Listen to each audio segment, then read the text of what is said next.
सखी सहेली।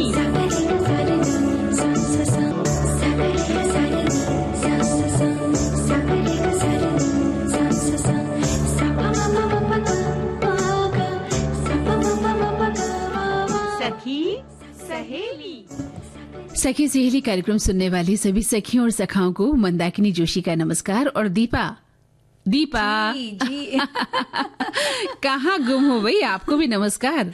जी बिल्कुल मंदाकिनी जी, आपको नमस्कार और हमारे सभी सखी सहेलियों श्रोता भाइयों को दीपा माहेश्वरी का नमस्कार। तो कहाँ खोई हुई थी आप? बिल्कुल नहीं, ऐसा लग रहा था ना कि ठंडा ठंडा कुछ पिया जाए। अरे तो आपके पास ये बोतल रखी तो है जिसमें कुछ, मुझे तो ठंडा पेय ही लग रहा है। क्या है ये? इसके अंदर पुदीना है और कुछ थोड़े से खीरे के टुकड़े हैं। अरे वाह, बहुत अच्छा लगता है, बिल्कुल ठंडा।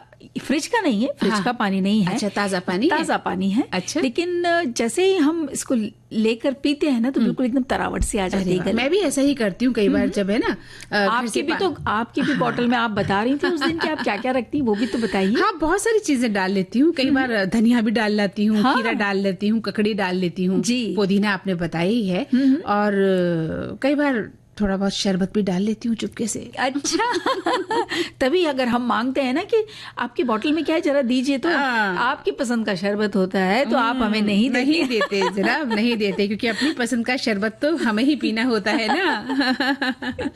तो भाई आज आपने वैसे पेय पदार्थ रखे भी हैं, तो हमारे श्रोताओं से किस तरह के ठंडे पेय मंगवाने वाली हो? जो भाई छाछ, मट्ठा, लस्सी, ये सब तो सबके घर में बनता है, लेकिन उसके अलावा और क्या खास हमारी सखियां बनाती हैं कुछ ठंडी ड्रिंक्स की बात अगर की जाए अच्छा तो हमारे क्या हमें बताएंगे और एक दो इसमें रेसिपीज आ भी गई हैं, तो हमारे श्रोताओं का शामिल करेंगे सेगमेंट है जी, और वो बताएंगे कि कितने ठंडे पेय किस तरह से इस गर्मी के मौसम में बनाए जा सकते हैं, जो आपके स्वास्थ्य के लिए भी हितकारी होने चाहिए, है ना।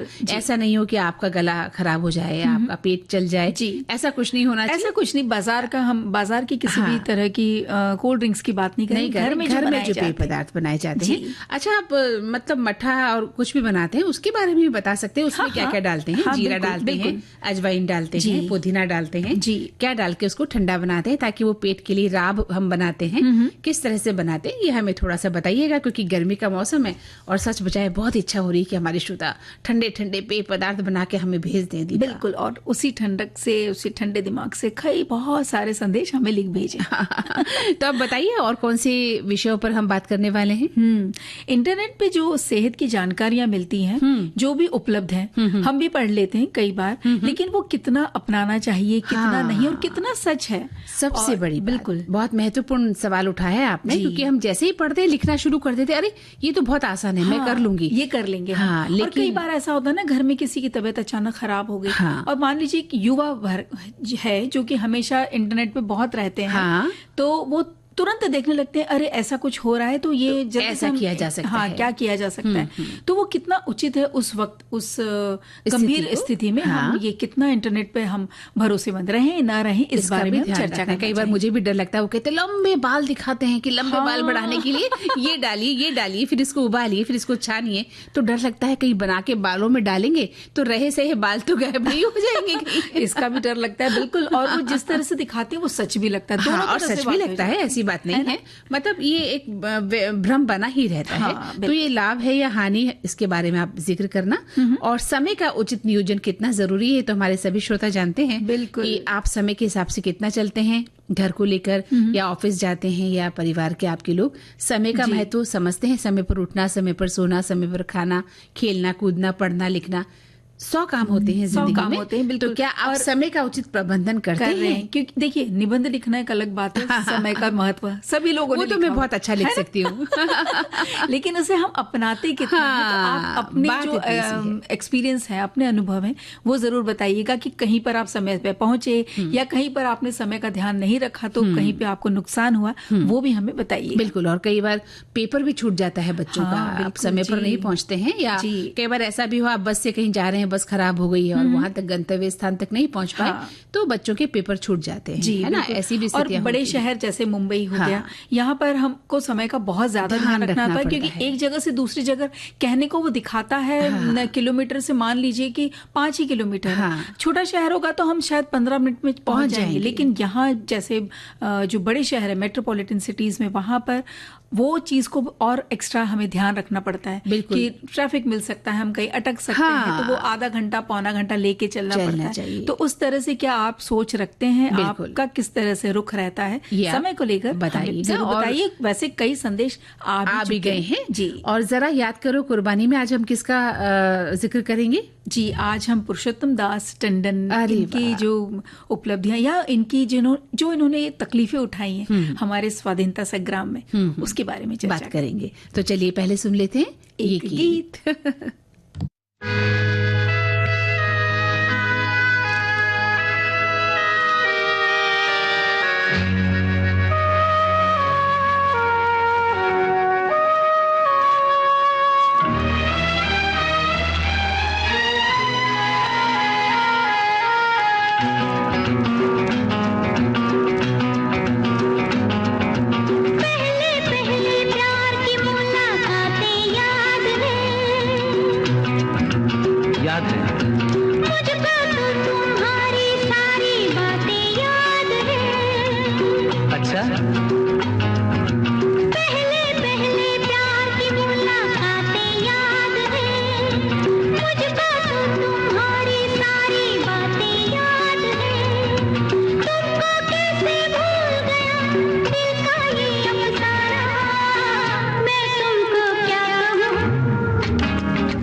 हाँ, तो मैं आपको क्या कहूँ, दीवानी, जैसे कि आप हैं हमारी मस्तानी। अरे भाई बड़ा अच्छा लगा ये पूछना कि मैं आपको क्या कह सकती हूँ। तो एक नया नाम पता चला दीपा का कि मैं आपको दीवानी कह सकती हूँ और मंदाकिनी जी को मस्तानी कह सकते हैं। अरे कहीं हम भूल न जाए कि हमें विषय पर बात करनी है। बिल्कुल, ये बातें तो कहीं और जा रही हैं। देखिए हम बात कर रहे हैं समय के प्रबंधन की और हम बातें कहीं और ले जा रहे हैं। तभी तो गीत भी यही कह रहा था कि मैं भूलता नहीं हूँ, लेकिन तो जो समय का प्रबंधन है ना दीपा जी, वो बहुत जरूरी है। सीधे सादे शब्दों में कहा जाए कि समय का उपयोग हमेशा समय पर करना ही चाहिए, और अगर आप नहीं करते हैं तो फिर जिंदगी भर तनाव में रहते हैं। बिल्कुल बिल्कुल। और इतने संदेश आए हैं समय को लेकर के, हमें बहुत अच्छा लग रहा है कि हमारे साथियों ने खूब सारी बातें अपनी और अपने अनुभव भी साझा किए हैं, यानी वो जागरूक है समय को लेकर। बिल्कुल बिल्कुल। अच्छा, एक तो बहुत ही अच्छा लगा ये मैसेज, बहुत सभी अच्छे हैं। ये हमारी सखी लिखती हैं कि काम करते समय मन पहले से तैयार करना पड़ता है। एक बार जब काम शुरू हो जाता है तो एक के बाद एक काम दिमाग में आते चले जाते हैं, क्योंकि हम अटक जाते हैं ना कहाँ से शुरू करें, लेकिन शुरू होता है तो कैसे होते जाते हैं। देखिए ये बताती है कि जब मैं घर में रहती हूँ तो बहुत जल्दी जल्दी हाथ और दिमाग तेजी से चलते हैं। एक तरफ वॉशिंग मशीन में कपड़े चल रहे हैं तो गैस पर चाय चढ़ा दी, टोस्टर में टोस्ट लगा दिया और माइक्रोवेव में कुछ गर्म हो जाता है। अरे फिर डाइनिंग टेबल पे सारा सामान हम लगा देते हैं। क्या बात है, क्या बात है। ये होता है काम करने का एक उचित तरीका। बिल्कुल, लेकिन बिल्कुल। आप इससे कहीं तनाव में तो नहीं आ जाती? ये बात भी हमें बताइएगा। हाँ। ऐसा ना हो कई बार क्या होता है कि हम 4 काम एक साथ हाथ में ले तो लेते हैं, लेकिन थोड़ा तनावग्रस्त भी हो जाते हैं, और कहीं गड़बड़ तो नहीं हो जाती। हाँ, एक कभी साथ पता इतने चला आपका सारे काम। टोस्ट जल गया, चाय उबाल कर बाहर आ गई। जी जी। तो ये भी हमें बताइएगा। ये भी बताइएगा। एक श्रोता लिखते हैं कि समय का उचित नियोजन हमारी सेहत के लिए बहुत जरूरी है, क्योंकि स्वास्थ्य ही सर्वप्रथम आता है, जिससे हम परिवार से, समाज से जुड़े रहते हैं और अपने लिए अच्छा अवसर बनाते हैं, और उन अवसरों का लाभ हम अपनी भविष्य की योजनाओं में भी शामिल कर सकते हैं। समय का उचित नियोजन किसी काम को सरलता से पूरा करने में सहायक होता है, और उसे हमें कम श्रम खर्च करना पड़ता है, और हड़बड़ी में हम कोई काम बिगाड़ नहीं पाते। हमारा पैसा भी ज्यादा लगता है अगर हम ध्यान नहीं देते हैं, और श्रम भी ज्यादा खर्च करना पड़ता है। एक समयबद्ध तरीके से कार्यक्रम को जब हम पूरा करते हैं तो समय भी कम लगता है और पैसा भी कम लगता है। जी बिल्कुल, देखिए कितनी सही बात लिखी है। अच्छा, एक और ये संदेश है कि हम ज्यादा करके काम को टालने के लिए कहीं ना कहीं कुछ समय का बहाना बना देते हैं, लेकिन ये बात बिल्कुल ठीक नहीं है। यदि काम करने वाले सभी कार्यों को उचित विचार करके समय का उचित विभाजन कर लें तो हमारे सभी काम समय पर पूरे हो सकते हैं। जी।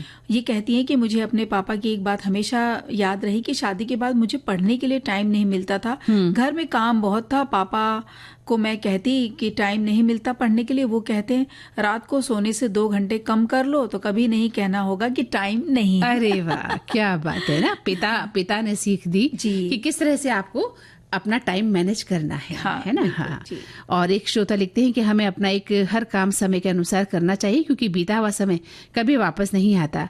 यदि हम समय के साथ न चलें तो हमारे बहुत सी समस्याएं आ सकती हैं। हमें एक ही समय पर बहुत सारे काम करने पड़ जाते हैं। यदि हम समय का सही उपयोग करेंगे तो हमारा काम भी सरल हो जाएगा और अपना काम शांतिपूर्वक हम कर सकते हैं। बिल्कुल, जैसे पहले बात हो रही थी कि तनाव नहीं रहता, नहीं तो फिर हम भागते रहते हैं कि अरे ये बाकी है वो बाकी। एक संदेश कह रहा है कि व्यक्तिगत और पेशेवर दोनों तरह के जीवन में इसका बहुत महत्व है।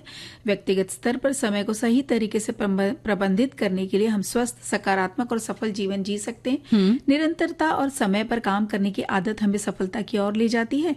पेशेवर जीवन में समय का सही उपयोग करना व्यावसायिक आदतों और कार्य संगठन में मदद करता है। समय पर काम करने से प्रदर्शन और उत्पादकता बढ़ती है और संगठन को सफलता की ऊंचाइयों तक पहुंचाने में भी मदद मिलती है। बिल्कुल बिल्कुल सही कहा इन्होंने। वहीं एक श्रोता लिखते हैं कि समय का उचित नियोजन बहुत जरूरी है। अगर समय जीवन में आ जाए तो फिर लगता है कि हम लोग एक सही तरीके से अपने जीवन को सही तरीके से काम कर लेंगे। लोग लगे हुए हैं अपनी व्यस्त दिनचर्या और रात्रिचर्या को व्यवस्थित करने में, फिर भी कहीं ना कहीं कुछ कमी रह जाती है। बहुत सारे मैनेजमेंट कोर्स होते हैं, किंतु समय का सही नियोजन विभिन्न प्रकार की कोशिश से नहीं बल्कि अपने आत्मविश्वास और आत्मज्ञान पर निर्भर करता है। इसी के परिणाम स्वरूप समाज में प्राय विभिन्नता दिखती है। समय का नियोजन समाज में एक चुनौती बनकर उभरा है कि लोग इंटरनेट के प्रभाव में अपने संसार को मुट्ठी भर लेने के प्रयास में लगे हुए हैं और देर रात तक बैठे रहते हैं और कई तरीके की समस्याएं उत्पन्न कर लेते हैं। जी, और समय, वक्त या काल हर दम आगे चलता रहता है। हमारे जीवन का जो नियोजन है, भविष्य तो काल के हाथ में है, ये कहती हैं। लेकिन काल ने हमें जो भी समय दिया है उसका उचित नियमन करना तो हमारे हाथ में है। जैसे कह रही हैं, योग्य समय पर रोटी नहीं उल्टी तो जल जाती है, समय पर पानी नहीं दिया तो पौधा सूख जाता है। हर तरह की अनहोनियां ना हो, इसलिए नियोजन की अनेक बातें होती हैं। इंसान सतर्क रहकर बचपन से लेकर बुढ़ापे तक समय का सही नियोजन, नियमन करने की कोशिश करता है, करता रहे, क्योंकि कहते हैं ना कि स्टिच इन टाइम सेव्स 9। बिल्कुल सही कहा इन्होंने। जी बिल्कुल। और एक और संदेश है मंदाकिनी जी कि समय का उचित नियोजन हमारे लिए बहुत महत्व रखता है। जैसे विविध भारती का उदाहरण ही काफी है, जहाँ हर प्रोग्राम अपने निर्धारित समय पर सुनने मिलते हैं। कोई भी कार्य का समय समय पर होना जरूरी है। समय हमें हमेशा सावधान भी रखता है। जो समय और जो पल चला गया वो वापस नहीं आने वाला, क्योंकि आने वाला पल जाने वाला है। हो सके तो इसमें जिंदगी बिता लो। और ये उन्होंने कुछ गीत की पंक्तियां भी लिख दी हैं और ये कहते हैं कि मैं पिछले 15 साल से सेवानिवृत्त हूँ। मैंने भी नित्य क्रम बना लिया है। सवेरे 5 बजे जागो, सुबह हो गई, सुनते हुए प्राणायाम, योगा, व्यायाम कर लेता हूँ। दोपहर का जो काम निपटा कर दोपहर भोजन के बाद विविध भारती की गीत माला सुन लेते हैं, छोटी सी एक झपकी ले लेते हैं और फिर बाद में सखी सहेली से जुड़ जाते हैं। हर रोज शाम करीब 5 किलोमीटर ये चलते भी हैं और रात को छाया गीत सुनने के साथ इनकी शुभ रात्रि हो जाती है। कितना सुंदर वर्णन किया है इन्होंने ना अपनी दिनचर्या का। बिल्कुल। लेकिन समय पर करते हैं हर काम, है ना। जी। और एक लिखते हैं श्रोता कि समय का नियोजन, टाइम मैनेजमेंट सिर्फ ऑफिस में नहीं, घर में भी उनकी बेहद जरूरत होती है। घर में भी इस टाइम नियोजन को लागू करना पड़ता है। इस नियोजन के तहत अगर सभी घर के लोगों का सहयोग होता है तो सारा काम सुचारू रूप से हो जाता है।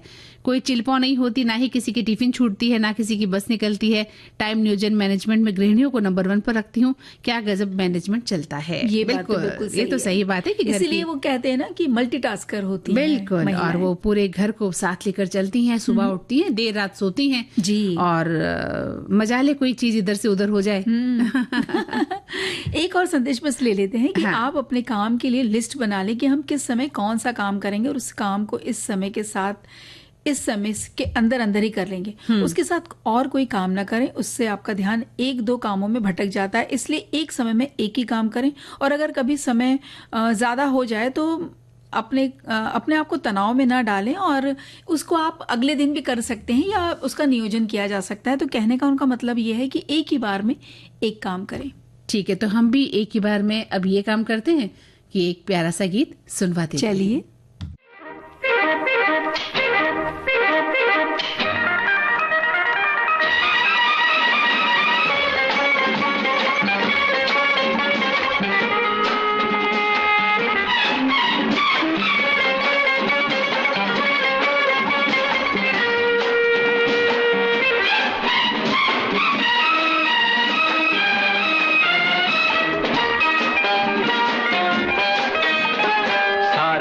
सारे गामा को लेकर गाते चले,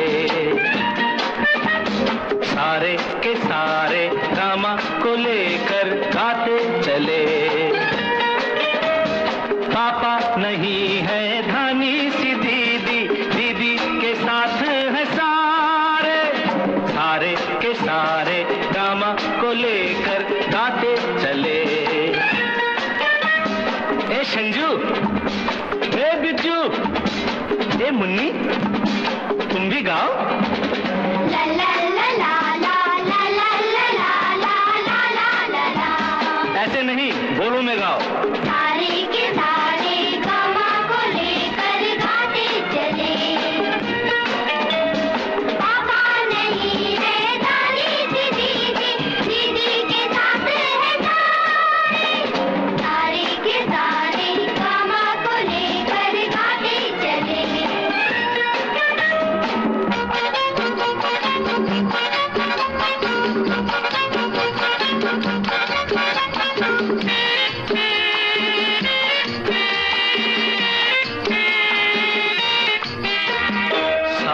से निकले रोज सवेरा, दूर करे अंधियारा, रे से रेशमी किरणों ने किया उजियारा।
मंदाकिनी जी, एक ये संदेश आया है कि कहती हैं मैं वैसे तो सुबह जल्दी नहीं उठती हूँ, लेकिन एक बार सुबह उठने के बाद पूरे दिन के काम काज मैं बिल्कुल टाइम से करती हूँ। मेरे हर काम का समय निश्चित रहता है और कहीं जाना हो तो कोशिश करती हूँ समय पे पहुंचा जाए। ये बहुत जरूरी। अगर हमने किसी से वादा किया है कि हम 4 बजे आएंगे, अब कहने को हम कह देते हैं 4 साढ़े 4 बजे तक आएंगे, लेकिन नहीं, ऐसा नहीं है। हम 5 बजे 5:30 बजे पहुंचते हैं और सामने वाला भी हमारा इंतजार करता रह जाता है। उनका भी तो टाइम बहुत महत्वपूर्ण है, या उनका कोई जरूरी काम है वो कर सकते होंगे। तो जब पहुंचने वाले हैं तभी का टाइम दीजिए।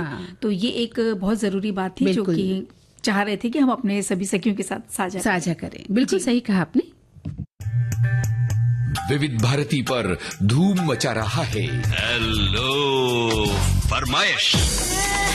मुद्दत से दूर थे तुम हम, एक जमाने के बाद मिलना अच्छा लगा। जब से ये प्रोग्राम बंद हुए थे ना, सब लोग चर्चाएं करते थे कि विविध भारती से कब प्रोग्राम चालू होंगे। हम लोगों को अब सफलता मिली है तो हमें बहुत खुशी है सर। श्रोताओं की पहली पसंद, पहला प्यार होता है ना, फोन प्रोग्राम होता है कि अपनी आवाज करोड़ों लोगों तक पहुंचे। और एक ऐसा रेडियो स्टेशन विविध भारती है कि आवाज श्रोताओं के कानों में गूंजती है। आपको बता दें, हेलो फरमाइश कार्यक्रम के लिए आप भी कर सकते हैं फोन कॉल। रिकॉर्डिंग बुधवार को दिन में 11 बजे से लेकर 1 बजे के बीच। हेलो फरमाइश कार्यक्रम का प्रसारण मंगलवार और गुरुवार को शाम 4 बजे। पुनः प्रसारण बुधवार और शुक्रवार को दिन में 10 बजे। विविध भारती पर हेलो फरमाइश। मंदाकिनी जी, आज हम नमन कर रहे हैं क्रांतिवीर पुरुषोत्तम दास टंडन को। हाँ, बिल्कुल जी। आप वो स्वाधीनता सेनानी हैं जिन्होंने हिंदी भाषा को आगे बढ़ाने और इसे राष्ट्रभाषा का स्थान मिले, ऐसे उन्होंने बहुत प्रयास किए और राजश्री के नाम से भी आप बहुत प्रसिद्ध थे। हमारे देश के राजनीतिक और सामाजिक जीवन में नई लहर पैदा करने के कारण आपको कर्मयोगी भी कहा गया और 1961 में देश के सर्वोच्च नागरिक सम्मान भारत रत्न भी आपको प्राप्त है। जी बिल्कुल। और पुरुषोत्तम दास जी की बात हम कर रहे हैं। इनका जन्म 1882 में इलाहाबाद उत्तर प्रदेश में हुआ था और प्रारंभिक शिक्षा के साथ LLB की डिग्री इन्होंने हासिल की और इतिहास विषय में MA उन्होंने पूरा किया और वहाँ इलाहाबाद से ही किया था इन्होंने। जी। 1906 में आपने इलाहाबाद उच्च न्यायालय में काम करना शुरू कर दिया था और आपका व्यक्तित्व तो बहुत तेजस्वी था। साथ ही पुरुषोत्तम दास एक समाज सुधारक रहे, कर्मठ पत्रकार रहे और हिंदी के अनन्य सेवक और प्रखर वक्ता भी रहे हैं। जी। और विश्वविद्यालय में पढ़ते हुए ही आपको क्रांतिकारी जीवन आपने शुरू कर दिया था और 1889 में राजनीतिक दल में शामिल हुए। इसके वजह से उन्हें कॉलेज से निकाल भी दिया गया। और बस 1919 में जलियांवाला बाग कांड के लिए भारतीय राजनीतिक दलों ने जो कमेटी बनाई उसके साथ आप सदस्य भी थे। महात्मा गांधी के आग्रह पर आपने वकालत छोड़कर स्वाधीनता संग्राम में सक्रिय होना ज्यादा जरूरी समझा और रॉलेट एक्ट के विरोध में हुए सत्याग्रह में अत्यंत महत्वपूर्ण भागीदारी भी आपकी रही। जी। वर्ष 1930 में सविनय अवज्ञा आंदोलन में आप गिरफ्तार भी हुए थे। इसके बाद इलाहाबाद में कृषक आंदोलन का संचालन किया। किसानों को लगान न चुकाना पड़े, इसके लिए भी कई सक्रिय आंदोलन किए। तो वर्ष 1931 में जब गोलमेज सम्मेलन से महात्मा गांधी वापस देश लौटकर आ रहे थे, उससे पहले ही जवाहरलाल नेहरू के साथ पुरुषोत्तम दास टंडन को भी गिरफ्तार कर लिया गया था। जी, बिहार प्रदेश में कृषि क्षेत्र में प्रगति के लिए आपने कई कार्य किए। 1933 में बिहार की जो प्रादेशिक किसान सभा के वे अध्यक्ष चुने गए। आपने भारत विभाजन का भी बहुत डटकर विरोध किया था और आप हिंदी भाषा के भी प्रबल जो समर्थक रहे। इसके कई उदाहरण उनके सामने आते हैं, जैसे 10 अक्टूबर 1910 को नागरी प्रचारिणी सभा वाराणसी के प्रांगण में हिंदी साहित्य सम्मेलन की स्थापना उन्होंने की और 1918 में हिंदी विद्यापीठ की स्थापना की। 1947 में हिंदी रक्षक दल का गठन उन्होंने किया। जी, वे हिंदी भाषा को देश की आजादी का एक बड़ा साधक मानते थे। स्वतंत्रता के बाद पहले चुनाव जो कि 1951 में हुआ, आप उन प्रत्याशियों में से एक थे जो निर्विरोध चुने गए थे। 1952 के उपचुनाव में भी वे विजय रहे। 1962 के चुनाव में भी आपने जीत हासिल की और उत्तर प्रदेश के विधानसभा के प्रवक्ता के रूप में 13 वर्ष तक उन्होंने काम किया, यानी 1937 से 1950 तक उनका काम लगातार होता रहा। और हिंदी भाषा को देश में अग्रणी स्थान दिलाने के लिए जो उन्होंने प्रयास किए, वर्ष 1961 में भारत रत्न से उनको सम्मानित भी किया गया। जी, और देश और हिंदी भाषा के लिए समर्पित पुरुषोत्तम दास टंडन का जो निधन हुआ था वो 1 जुलाई 1962 को हो गया था। जी, उनके इतने महान कार्यों के लिए हम उन्हें कोटि कोटि नमन करते हैं।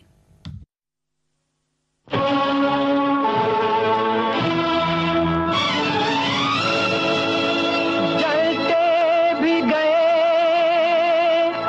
कहते भी गए, आजादी के परवाने।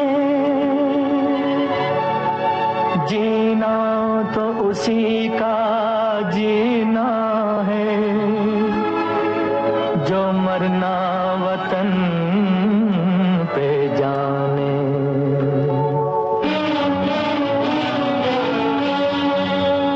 ऐ वतन हमको तेरी कसम, तेरी राहों में जहाँ तक लुटा जाएंगे।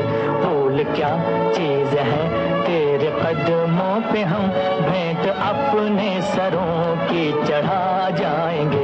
ऐ वतन हमको तेरी कसम, तेरी राहों में जहाँ तक लुटा जाएंगे। ऐ वतन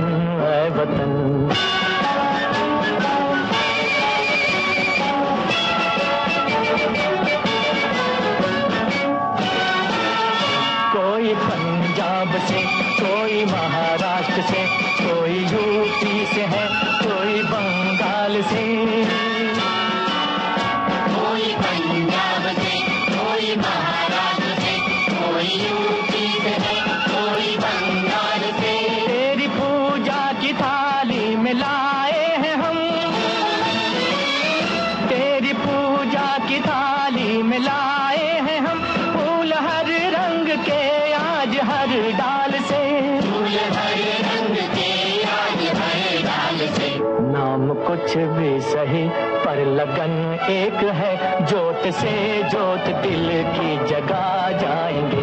ऐ वतन हमको तेरी कसम, राहों में जाकर लुटा जाएंगे। ऐ वतन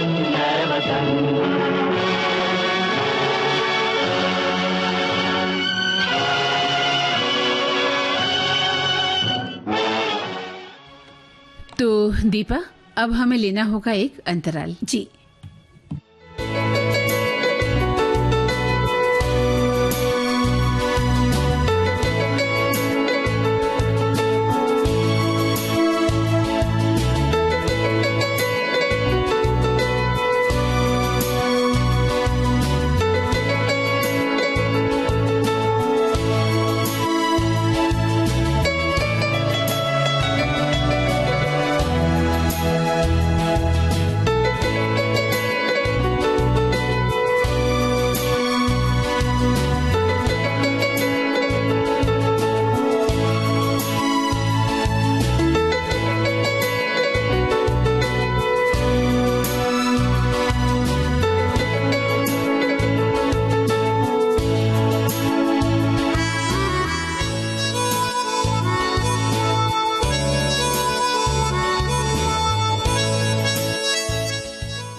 इस अंतराल के बाद सभी सुनने वालों का फिर से स्वागत करते हैं। जी बिल्कुल। हाँ। और अब बात हम कि इंटरनेट से जानकारियां जो मिलती है सेहत से संबंधित, उसके कितने लाभ हैं या हानि है। बहुत सारे संदेश आए हैं, हम संदेश भी लेते चलेंगे, लेकिन हाँ, हम अपनी बात भी कहना चाहते हैं कि इंटरनेट या नेट है या मोबाइल है, हम हमारे जीवन का एक ऐसा समय आ गया है जब हम इसके बगैर एक पल भी नहीं रह पा रहे हैं। बिल्कुल जी। और ऐसी स्थिति में इतनी सूचनाएं, इतनी जानकारियां हम इकट्ठा किए जा रहे हैं, उनका हमारे जीवन में महत्व है या नहीं, इसके बारे में हम नहीं सोचते हैं। बिल्कुल नहीं। और वो समझ में नहीं आ रहा कब हमारे जीवन का जैसे हिस्सा बन जाती है, क्योंकि एक क्लिक हमने खोला और ढेर सारी जानकारी। हाँ। और यही उसका कितनी वो सही है जानकारी, कितनी सटीक है, हाँ। हमें पता नहीं होता। लेकिन कभी कभी इस तरह से प्रस्तुत किया जाता है, हमें लगता है बस यही करना चाहिए। हाँ, यही करना चाहिए। और दूसरा एक बात और है कि आप और हम तो समझदार हैं, जो बाल मन है ना, बच्चे, उनके दिलो दिमाग पर बुरा असर पड़ता है, क्योंकि उनके हाथ में मोबाइल रहता है और वो देखते रहते हैं। उनको सूचनाएं चाहिए, जानकारियां चाहिए, उनका जीवन अभी सूचनाओं पर ही उनकी जिंदगी है, दुनिया भर की इन्फॉर्मेशन वो इकट्ठा करते हैं। ऐसे में जब उन्हें कोई ऐसी इन्फॉर्मेशन मिलती है जिस पर एक सवालिया निशान खड़ा हो जाए, तो वहां दिक्कत आती है, क्योंकि उनका जो बाल मन है, कच्चा मन है, वो उसे स्वीकार कर लेता है और बाद में कई बार धोखा भी खा जाता है। जी बिल्कुल। और जो इंटरनेट की जानकारी, जैसे हम कह रहे थे कि एक क्लिक की दूरी पर है, ऐसे में लोग अपनी बीमारी के निदान और उपचार के लिए इंटरनेट पे भरोसा कर ही लेते हैं, बजाय इसके कि हम किसी चिकित्सक के पास जाएं, डॉक्टर के पास जाएं, हम वहां से सलाह लें। इस तरह खुद अपने शरीर में लक्षण ढूंढना और खुद इलाज तय कर लेना, ये जोखिम भरा हो सकता है। और इंटरनेट हमारी जानकारियों का पहला और सबसे सुलभ स्रोत हो चुका है, इसलिए बहुत से लोग बीमारी का पता लगाने और इलाज के लिए इस पर भरोसा भी करने लगे हैं। बाल अधिक झड़ रहे हैं तो इंटरनेट खोजने लगते हैं, सांस फूल रही है तब भी हम इंटरनेट पर सर्च करने लगते हैं। हालांकि इसके कारण गलत फहमियां, पनपने, गलत उपचार होने और या रोग बढ़ जाने, यहाँ तक कि कोई गंभीर बीमारियां होने का भी मंदाकिनी जी खतरा हो जाता है। बिल्कुल सही कहा आपने दीपा, कि मान लीजिए हमें आधी रात को पेट के निचले हिस्से में दर्द उठता है। अब हम क्या उठते हैं, देखते हैं और घूमते हैं, लेकिन दर्द दूर नहीं होता। ठीक है, तो हम इंटरनेट पर लक्षण लेकर सर्च करते हैं और कई वेबसाइट में लिखा होता है कि कब्ज की वजह से या गुर्दे की पथरी की वजह से या मूत्राशय में संक्रमण की वजह से या गैस के कारण ऐसा हो रहा है। तो हमारे दिमाग में सीधे सीधे गंभीर रोग आ जाते हैं और हम तनाव पा लेते हैं, फिर हमें नींद और नहीं आती। बिल्कुल बिल्कुल ऐसा ही होता है। और कभी कभी तो मरीज अपनी स्थिति और लक्षण के बारे में इंटरनेट पर ढूंढ कर फिर डॉक्टर से परामर्श लेते हैं। पहले वो सारा ढूंढ लेते हैं, सारा कुछ सर्च कर लेते हैं। वो जो पढ़ते हैं उसके आधार पर कई बार उन्हें उनसे फिर बेबुनियाद सवाल करते हैं और डॉक्टर नाराज भी होते हैं। मैंने देखा है ऐसे लोगों को कि वो डॉक्टर से तर्क कुतर्क कर रहे हैं, फिर डॉक्टर कहते हैं कि आप डॉक्टर हैं या मैं डॉक्टर हूं। हाँ बिल्कुल। और अगर दवाइयां लिख दी हैं डॉक्टर ने, तो फिर वो उस पे भी इंटरनेट पे पड़ताल करते हैं, फिर उस पे भी उल्टे सवाल किए जाते हैं कि ये दवाई किसी और समस्या के लिए है तो मुझे क्यों दी है। ये भी हमने देखते बोलते सुना है। हालांकि ये सच है कि एक ही दवा कई तरह के उपचार में मदद कर सकती है। अब ये तो देखिए कोई एक अनुभवी डॉक्टर है, वो ही बता सकता है। हमें लगता है कि जो सामने सामने बस जितनी जानकारी, हम उसी की उथली जानकारी पे ही हम भरोसा कर बैठते। बिल्कुल सही कहा आपने। और वेबसाइट को मरीज की मेडिकल हिस्ट्री और अन्य लक्षणों के बारे में तो कुछ पता नहीं होता दीपा, तो सही निदान के लिए तो ये जरूरी है ना कि डॉक्टर तो सब चेक करता है, उसे पता नहीं होता और हम उस पर विश्वास कर लेते हैं। खास तौर पर हमारे देश में मधुमेह और दिल की बीमारियां एक आम बात है और ऐसे में गलत निदान मरीज की स्थिति को और बदतर बना देता है। बिल्कुल। अब आम आदमी के लिए इंटरनेट पर पढ़कर अपनी बीमारी का ठीक से पता लगाना तो देखिए संभव नहीं है। कभी कभी गंभीर बीमारी की अनदेखी हो जाती है या कुछ मामलों में बेवजह ही गंभीर बीमारी की चिंता हमें सताने लग जाती है। अब लोग टेस्ट कराने के बाद इसके परिणामों को भी इंटरनेट की मदद से समझाने की कोशिश, है ना, ऐसा भी होता है। हम वहां पे भी रीडिंग्स को चेक करते हैं कि ये नॉर्मल है, नहीं है, हाई है या लो है, इस तरह की बातें होती है ना। ब्लड रिपोर्ट आते ही लोग इंटरनेट पे तलाश करने लग जाते हैं, फिर अपने ब्लड ग्लूकोज या कोलेस्ट्रॉल या लिवर एंजाइम, इस तरह के जो पैरामीटर्स होते हैं उसका अर्थ समझने की कोशिश करते हैं, जो कि सही नहीं है। ये इसके लिए क्यों फिजिशियन एक रखा गया है, तो वो ही पढ़कर आपको बता सकते हैं कि क्या सही है और क्या गलत है। तो हमारे श्रोता भी बताएं कि उनके जिंदगी में क्या इंटरनेट या इस तरह की जानकारियां इतना महत्व रखती हैं कि वो डॉक्टर को अवॉइड कर देते हैं और इन्हीं जानकारियों का आधार बनाकर अपना जीवन चलाते हैं। मसलन जैसा हमने कहा कि भी बाल लंबे करने का आपको कोई नुस्खा बताया जा रहा है, और कई बार तो ऐसे भी देखने में आता है कि कई तरह के टोटके, जिसे टोटके कहा जाता है, वो भी इंटरनेट पर मिल जाते हैं कि ये टोटका इस बात के लिए है, और हम उस पर विश्वास करके जिंदगी में जब आजमाते हैं तो लेने के देने भी पड़ जाते हैं, है ना। गलत फहमियां अलग उत्पन्न हो जाती हैं दो इंसानों के बीच में। तो ऐसे इतना आपको नहीं बनना है, मतलब क्या कहना चाहिए, अंधभक्त नहीं होना चाहिए। विश्वास करें, देखें, परखें पहले कि जो बात बताई जा रही है वो कितनी सही है और हमारे लिए कितनी सही साबित हो सकती है। और अब क्या सही है? अब सही है एक गीत, चलिए। मुझे दर्द रहता है, दिल में दर्द रहता है। अच्छा, मुझे भूख नहीं लगती, मुझे प्यास नहीं लगती। बाप रे। सारा दिन तड़पती हूँ, सारी रात जगती हूँ। जाने क्या हुआ मुझको, कोई दे दवा मुझको। मुझे दर्द रहता है, दिल में दर्द रहता है।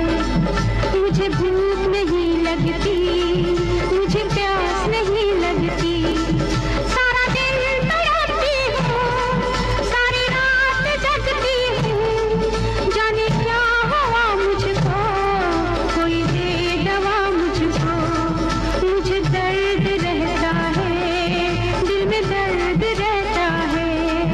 तो हरि नाम को जाप के गंगा जल पी लेना। अरे हरि नाम को जाप के गंगा जल पी लेना। पीकर फिर आराम से प्राणी जुग जुग जी लेना। यदि फिर भी ना मिले तुझे आराम, तो रक्षा करे तेरी सिया राम, सिया राम, सिया राम, सिया राम, सिया राम।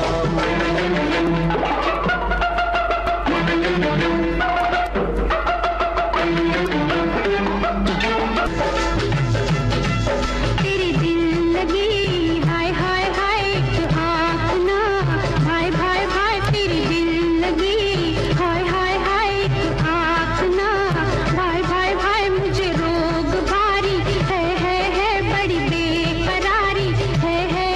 जब दिल धड़कता है, जैसे डंक लगता है। जिया कलमा लाता है, रब याद आता है। तेरी दिल लगी हाय, एक आँख ना भाई। है बुरा आँख का रोग सुंदरी सुध इसकी लेना।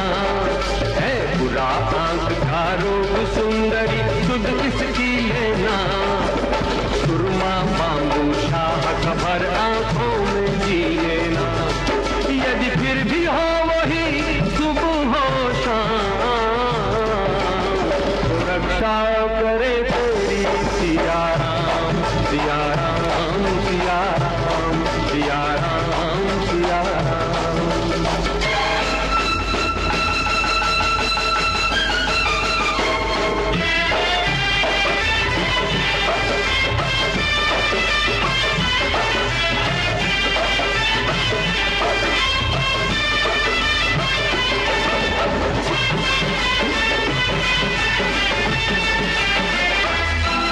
हे राम क्या होगा, अंजाम क्या होगा। आवाज दूं किसको, कोई थाम ले मुझको। बेचैन फिरती हूँ, उठती हूँ गिरती हूँ। एक सांस आती है, एक सांस जाती है। हे राम क्या होगा, अंजाम क्या होगा। अरे जटाधारी के नाम बाल के एक रस्सी लेना। जटाधारी के नाम बाल के एक रस्सी लेना। और गले में फंदा डाल के हर दुख से छुट्टी लेना। यदि फिर भी ना बने तेरा काम, तो रक्षा करे तेरी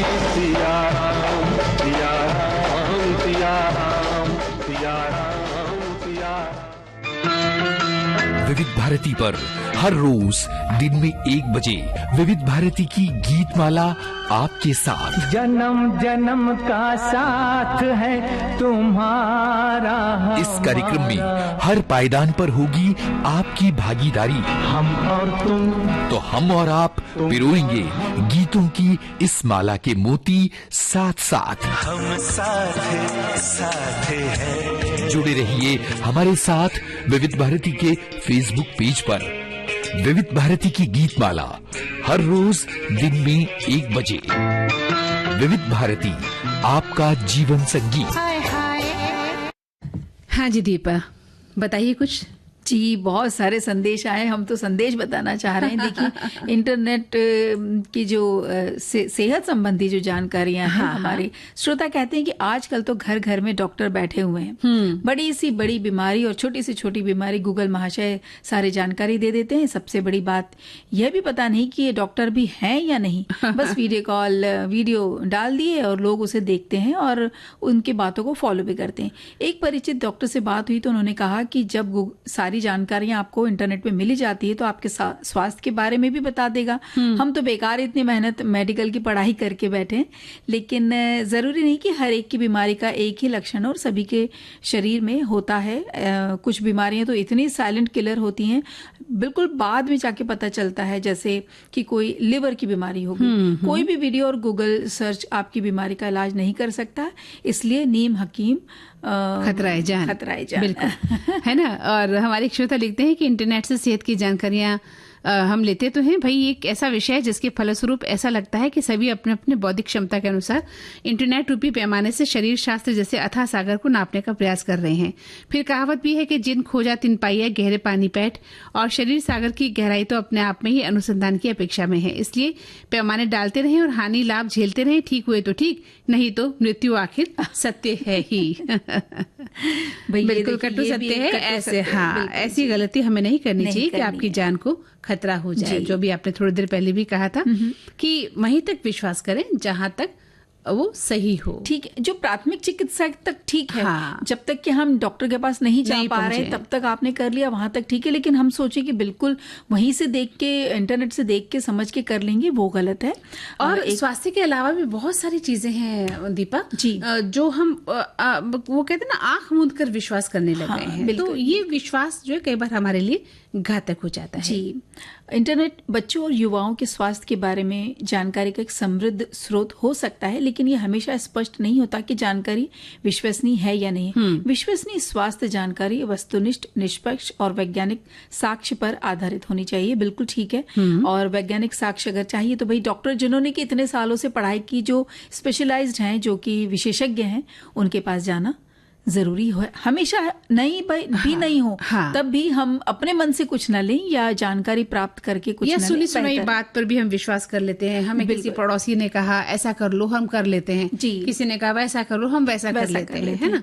और हम डॉक्टर के पास जाने से कतराते हैं। वो हमारे लिए बहुत मुश्किल पैदा कर देता है। बिल्कुल। और एक ने लिखा है कि आजकल यूट्यूब पर एक्सपर्ट डॉक्टर की भरमार है और खास बात यह है कि इनके बताए हुए इलाज हम बिना सोचे समझे आजमाते हैं। बस लाइक करो, शेयर करो, यही इनका फंडा होता है। लेकिन हमारे फैमिली डॉक्टर पे विश्वास हमें रखना चाहिए और इस बारे में उन्हीं से सलाह लेनी चाहिए। न लेने पर हमारा ही नुकसान हो सकता है। बिल्कुल। एक संदेश है कि इंटरनेट पर उपलब्ध जानकारी हमेशा सटीक नहीं होती और गलत जानकारी से नुकसान हो सकता है। ऑनलाइन स्वास्थ्य जानकारी पर बहुत अधिक ध्यान देने से चिंता और तनाव बढ़ जाता है। इंटरनेट पर लक्षणों के बारे में जानकारी देखकर खुद को बीमार समझना, बिना डॉक्टर से सलाह लिए इलाज करना खतरनाक हो सकता है। और स्वास्थ्य संबंधी जानकारी जो यहाँ मिलती है उससे समय भी बर्बाद होता है। हमें नेगेटिव जो विचार आने लगते हैं और तनाव बढ़ सकता है। सोशल मीडिया और ऑनलाइन गेमिंग स्वास्थ्य के लिए हानिकारक हो सकते हैं। ऑनलाइन निजी जानकारी साझा करने से भी खतरा हो सकता है, मतलब इसका भी हो सकता है। बिल्कुल बिल्कुल जी। और बच्चों के लिए इंटरनेट का अधिक उपयोग मानसिक और शारीरिक स्वास्थ्य को नुकसान पहुंचाता है। बच्चे देखिए ना, कमरे में कैद होकर रह गए हैं। उन्हें ना तो खिलखिलाना आता है, ना कोई उनको मजाक करना आता है, ना कोई खेलना, क्योंकि उनका सारा ध्यान इंटरनेट पर है। बिल्कुल। मोबाइल उनके हाथ में है, वो वहीं तक सिकुड़ कर रह गए। उनका जो व्यक्तित्व निखर कर आना चाहिए दीपा, वो कहाँ आ पाता है। जैसा हम बचपन में खेला करते थे, गिरा करते थे, चोट लगा करती थी, खून आया करता था, माता पिता के चपत खा लिया करते थे, डॉक्टर के पास जाके पट्टी होती थी, है ना। ये सब चीजों से तो वो नावाकिफ है। नावाकिफ है, बिल्कुल। देखिए ना, ये एक बहुत अच्छा सा मैसेज है कि इंटरनेट की से सेहत की जानकारियां, ये कहते हैं कि मेरे फैमिली डॉक्टर ने बड़ा सा पोस्टर लगाया है, अगर आप गूगल से जानकारी लेकर डॉक्टर से चर्चा करना चाहते हो तो गूगल से ही दवाई भी ले लेना। बिल्कुल सही कहा।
हाँ दीपा, मन तो करता है कि ये समय यही रुक जाए और हम यूं ही बातें करते रहें सखी सहेली के इस मंच पर अपनी सखी और सखाओं से। लेकिन समय का नियोजन भी हमें देखना है। अच्छा, एक और बात यहाँ पे हमारे एक सखी ने लिखी कि मुझे इत्तेफाक, मैं ये इसे इत्तेफाक कहूँ या कुछ और समझूं, लेकिन जब हमने गाना ये सुना था ना, मुझे दर्द रहता है, तो उनके भी ख्याल में वही आ रहा था, वो वही गाना गुनगुना रही थी और बस उसी वक्त हमने ये गाना बजा दिया। इसे कहते हैं टेलीपैथी, यानी हमारा दिल आपसे मिलता है। एक फिल्म आई है ना, हमारा दिल आपके पास है। हाँ, बस वो उसी तरह बस का ऐसा ही ही कुछ कनेक्शन है, मामला कुछ है हो रहा था ना। तो चलो, अब प्यास लग गई है, कुछ ठंडा पी लेते हैं। देखिए, एक रेसिपी देने से पहले एक संदेश पढ़ दूं। हमारे एक श्रोता लिख के भेजती कि गर्मियों का मौसम आते ही ठंडी चीज खाने का दिल करता है। लस्सी, दही, शरबत और ठंडा पानी बहुत अच्छा लगता है। गर्मियों का मौसम गर्म होता है, बार बार प्यास लगती है, और बेल का शरबत, ये सब बहुत अच्छा लगता है उन्हें। साथ में खीरा, ककड़ी, प्याज का सेवन करना चाहिए। सत्तू भी बहुत गर्मी पर पीने में जा बहुत सकता काम है। ये जी हाँ, ये ठंडक देता है शरीर को। और लोग अक्सर फ्रिज का पानी पीते हैं, लेकिन नहीं वो करना चाहिए। हमें मटके का पानी पीना चाहिए। ठीक है, कभी कभी आइसक्रीम, कुल्फी का अपना मजा होता है, ले लीजिए, लेकिन ये जो बच्चों को ये जो कोल्ड ड्रिंक्स वगैरह पिलाते हैं, ये हमारे श्रोता लिखते हैं कि इससे हमें खुद भी बचें और अपने बच्चों को भी बचाएं। जबकि होता क्या है कि फ्रिज में न जाने कितनी बोतलें भरी रहती हैं आगे तक के लिए, है ना। हाँ, कोल्ड ड्रिंक्स की और उसके न जाने कितनी तरह की वैरायटी बनती होती है ना जी। एक श्रोता लिख रहे हैं कि मेरे घर में गर्मियों में ज्यादातर आम का पन्ना बनता है, जिसे हम बिहारी आम झोरा कहते हैं। कच्चे आम को पकाकर या उबालकर उसके पल्प निकालकर उसे पानी में अच्छी तरह घोल देते हैं, फिर उसमें पुदीना की कुछ पत्तियां डाल देते हैं, काला नमक, जीरा पाउडर, थोड़ी सी चीनी डालकर अच्छी तरह मिला लेते हैं, और इसे पीने से लू नहीं लगती है। बिल्कुल सही कहा है, बिल्कुल सही कहा जी। और ये कई जगह पिलाया जाता है ना कि आम का पन्ना पी के निकलो, लू नहीं लगेगी। बिल्कुल जी। अच्छा, ये एक हमारी श्रोता ने लिखा है कि बेल का शरबत हम रोज पी सकते हैं इन दिनों में। ये बनाने में भी बहुत आसान है। बस बेल को तोड़ो और पानी मिलाकर अच्छे से मसल लो, और जो बीज है वो निकल जाए, इतना आप उसको अच्छे से मसल लीजिए। अगर शक्कर आपको पसंद है तो वो डालिए, या फिर आपको शक्कर के लिए जो और कुछ और विकल्प डालना चाहते हैं, जैसे गुड़ हो गया, ये शहद हो गया, वो डाल लीजिए। थोड़ा सा नमक डाल लीजिए, और फिर ठंडा ठंडा पीकर देखिए। ये स्वास्थ्य के लिए भी बहुत लाभदायक है, और पाचन तंत्र को भी स्वस्थ बनाता है। बेल का शरबत तो कई लोग तो रोज ही पीते हैं। रात को बेल को जो है पानी में डालकर रख देते हैं, और सुबह उसको इसी तरह से उसका शरबत बना लेते हैं जी। एक श्रोता लिखते हैं कि पके बेल को तोड़ लें, सारे गुदा को निकालकर इसमें पानी में डालकर घोल लें, छलनी से छानकर इसके सारे बीज और रेशे निकाल लें, इसमें थोड़ी मात्रा में चीनी मिला दें, घोल को तैयार करके फ्रिज में रख दें। जब भी सर्व करना हो ठंडे पानी, बर्फ के टुकड़ों के साथ सर्व करें। बेल की शरबत पेट को ठंडक देती है और गर्मियों में ये अमृत पेय है। अगर बेल कच्चा है तो थोड़ा सा इसका कसला स्वाद रहता है, पका बेल का ही चुनाव करें। ऊपर से इसकी डंडियों को तोड़ेंगे तो एक बार आपकी उंगलियों के दबाव से टूट जाए तो समझिए बेल एकदम से पक्का है। तो ये कितनी अच्छी बात है, टिप बता दी है कि भाई अगर उसकी पका हुआ है या कच्चा बेल जाए तो समझ में आ जाएगा कि ये कैसा है। हाँ। अच्छा, एक शरबत है ये गोंद कतीरा शरबत।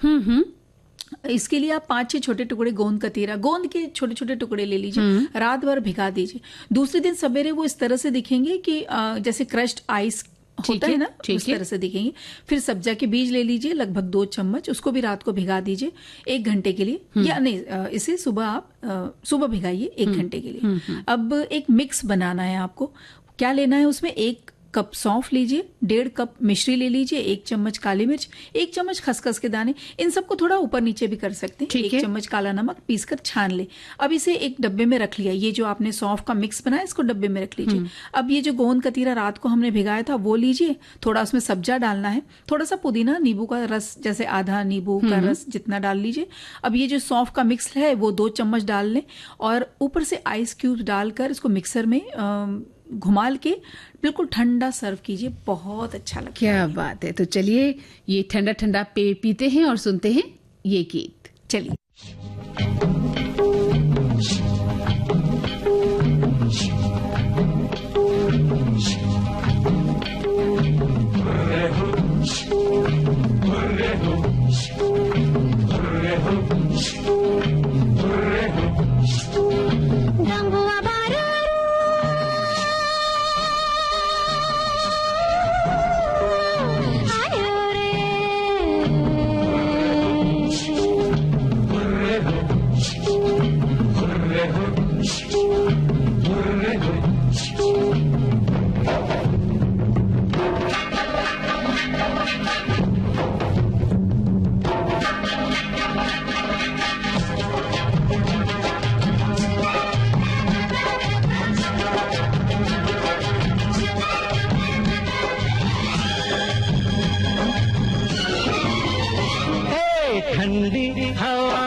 बारूरो हे आयो रे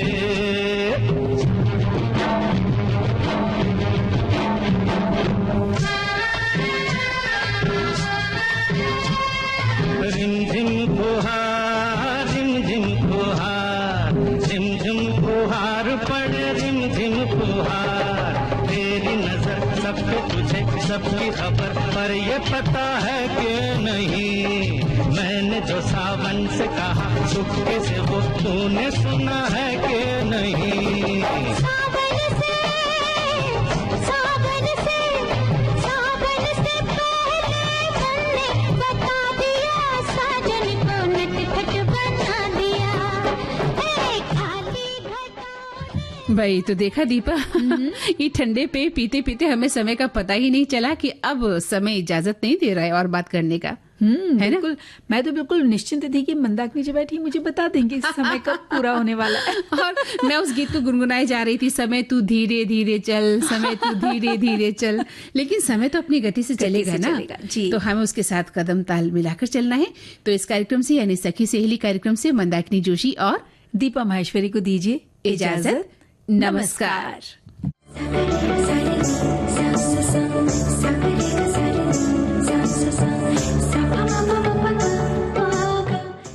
इस कार्यक्रम की प्रस्तुत करता है अनुश्री पाठक। सहेली